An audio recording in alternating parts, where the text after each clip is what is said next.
প্রতিদিন শুটিংয়ের শেষে এই বাবা কেন চাকরি শুটিংয়ের শেষে বাসায় এসে গোসল করে মাথা ব্যথার ওষুধ খেতাম। তার তো একটা অহংকার ছিল অবশ্যই, তাই না? তার একটা অহংকার থাকবে না? সে নায়করাজ সেই সময়। আমারই বোঝা হচ্ছিল আমি ডলিজুর সামান্য একজন, ওনার কাছে আমি কিছুই না। নিজে অভিনয় করতেছে কিন্তু পাশাপাশি সে ডিরেকশনটা এত নিখুঁত ভাবে দিতেন উনি। আমি মুগ্ধ, রাজ্জাক ভাইয়ের ডিরেকশন আমি খুবই মুগ্ধ। স্বামী কেন চাকরি ছিল, তো ওই ছবিটা যখন হিট হলো, সুপার হিট হলো, রাজ্জাক ভাই বললো কি আমার এই ছবি চলবে? তখন তো ছবি এমনি তো খুব একটা চলে না, হ্যাঁ, ছবি সব ছবি হিট হয় না। তো বলে স্বামী কেন চাকর যদি হিট হয় তাহলে তো আমার এটা হবে না, এই নামে তো কেউ দেখবে না, নামটা তাহলে বদলাইতেই হবে। রাজ্জাক ভাই আমার কানে শোনা আর কি, রাজ্জাক ভাই আমাদের সামনেই বলতো আর কি, আলোচনা করতো ডিরেক্টর ইয়াদের সঙ্গে, কি বলে ক্যামেরাম্যান সবার সাথে আলাপ করতো আর কি, আর্টিস্টদের সামনে। তারপরে একদিন দেখি স্বামীকে বাবা কেন চাকর দিল, তা আমাদের কাছে এত অস্বাভাবিক লাগলো তখন, বাবা কেন চাকর, কে দেখবে, কে এগুলো, মানে আমার কাছেও মনে হচ্ছে দূর এটা একটা কেমন নাম হলো। কিন্তু ছবির ভিতরের গল্প বা আমরা যে কাজ করলাম, গল্প তো আসলে অনেক অদ্ভুত টাইপের, একটা সুন্দর একটা গল্প। তো যখন কাজ করলাম সেই গল্প অলরেডি তখন আমাদের কাজ শেষ প্রায়, সেই সময় এরকম একটা নাম দিবে কেমন লাগে, খারাপ লাগছিল আমাদেরও। কিন্তু পরে আর নামটা অস্বাভাবিক লাগে নেই। পরে যখন ছবিটা রিলিজ হলো, এবং এখনও পর্যন্ত আমার কাছে তো অস্বাভাবিক লাগে না, অনেকে স্বাভাবিকই ছিল বাবা কেন চাকর। ওখানে যারা ডামিশ ব্যবহার করে সেটা কিন্তু রাজ্জাক ভাই করে না, কোনো কম্প্রোমাইজ করতেন না। ওখানে কেউ কে শোয়া দিলেই কিন্তু হতো, কিন্তু আমাকে শুইতে হইলো, আমাকে ঠেলা গাইতে ঠেলতে ঠেলতে নিয়ে গেল। যাই হোক, কোনো ব্যাপারে উনি কম্প্রোমাইজ করেন না। উনি ডিরেক্টর হিসেবে আমি বলবো 1 নাম্বার ডিরেক্টর। আর্টিস্ট হিসেবে তো আমার সঙ্গে কাজ করেন, ওনার কো আর্টিস্ট ছিলেন।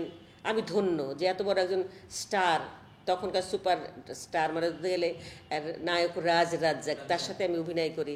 রাজ্জাক ভাই একবার বলছি, আমি এটা ব্যাংককে কাজ করছি, তো আমি রান্নাঘরে যেয়ে তোমার একজন রাঁধুনি নিয়ে যায়, তো একজন লোক রান্না করে, তো সে তো কুলাইতে পারে না, বাজার টাজার নিয়ে এসে কাটাকাটি করো, তাহাতে জড়াও। আবার রাজ্জাক ভাই কিন্তু 1টা-1.5টার মধ্যে ভাত দিতে হয়। তা আমি কিন্তু জাস্ট ওই রাজ্জাক ভাইয়ের সুবিধার্থেই আমি যে আনু ভাই, আনোয়ার নাম ছিল, আনু ভাই বলতাম, আনু ভাই দাও তো দেখে, আমি কুটে দিই একটু তাড়াতাড়ি করে তোমাকে, আর আমি তোমার এই সবজিটা কেটে দিচ্ছি, বা আমি এটা করে দিচ্ছি, বা ধরো চালটা ধুয়ে দিচ্ছি, এগুলো করতাম। রাজ্জাক ভাইকে তাড়াতাড়ি খাবার দেওয়া লাগবে, যাতে রাজ্জাক ভাই রাগারাগি না করে, সেই জন্য আমি হেল্প করতে গেছি। রাজ্জাক ভাই গেছে ওখানে, যে বলে এই মেয়ে, এই ওখানে কি তোমাকে কি ওই হোসেন সাহেব নিয়ে এসছে ভাড়া করে, ওকে ওর সঙ্গে কাজ করার জন্যে? আমি তো বলার সঙ্গে সঙ্গে নার্ভাস হয়ে গেছি, চুপ হয়ে গেছি।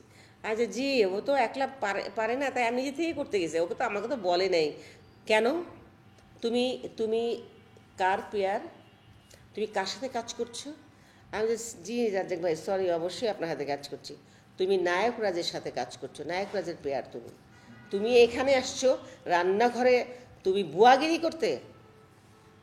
বলল, উঠে আসলাম, চলে আসলাম। তো এই হলো রাজ্জাক ভাইয়ের মানে ইয়েটা আর কি। হাজার হোক, তার তো একটা অহংকার ছিল অবশ্যই, তাই না? তার একটা অহংকার থাকবে না? সে নায়করাজ সেই সময়। আমি তার সাথে কাজ করি, আসলে আমারই বোঝা হচ্ছিল আমি ডলিজুর সামান্য একজন, ওনার কাছে আমি কিছুই না, সেই আমি যে তার সঙ্গে কাজ করি এটাই তো বেশি। তো যাই হোক, আমি তো এতটা ওই গভীরে চিন্তা করে তো আমি করতে যাইনি, এটা হলো কথা আর কি। ও তারপরে শেষে ডিরেকশনে রাজ্জাক ভাই 1 নাম্বার এই কারণে বলবো, একজন শিল্পী অভিনয় করতে করতে ঝানু হয়, সেটা রাজ্জাক ভাইকে দেখলে বোঝা যাইতো। মানে আমরা কাজ করতে গিয়ে বুঝতে পারলাম, এতগুলো ছবিতে একসাথে কাজ করলাম, এতগুলো ছবিতে একসাথে কাজ করেছি, কিন্তু ওনার ডিরেকশনে কাজ করতে যেয়ে বুঝলাম রাজ্জাক ভাই যে কত সিনসিয়ার। ওনার সঙ্গে তো এটাও করলাম, তারপরে সন্তান যখন শত্রু করলাম, আরেকটা বোধহয় মরণ, কি যেন যেন কি লাস্ট ছবিটা, 3টা ছবি রাজ্জাক ভাইয়ের সাথে আমি ওনার ডিরেকশনে করলাম আর কি। তো বাবা কেন চাকরি করতে যেয়ে আমি বুঝলাম খুবই খুবই খুবই কষ্ট পেতাম কাজটা করার সময়। কারণ উনি সেটে ঢুকেই মেকআপ ম্যানকে বলতে, এই তোমার কাছে গ্লিসারিন আছে? বলছে যে জি, ইয়ে দেখি, বলতে বলতে যে ব্যাগ দেখতো, যদি গ্লিসারিন কোটা দেখতো ফেলা দিত বাইরে, বুঝছো? ওটা ইউজ করতে পারবে না কেউ। মানে তোমাকে ইমোশনাল করবে, তারপরে সে টাইম নিত, তারপরে যে ক্যামেরা টেক করো, ইমোশনাল করে অভিনয় করাতো। তার অরিজিনাল, আমি জীবনও গ্লিসারিন লাগাতে পারিনি রে বাবু, কোনো দিন না।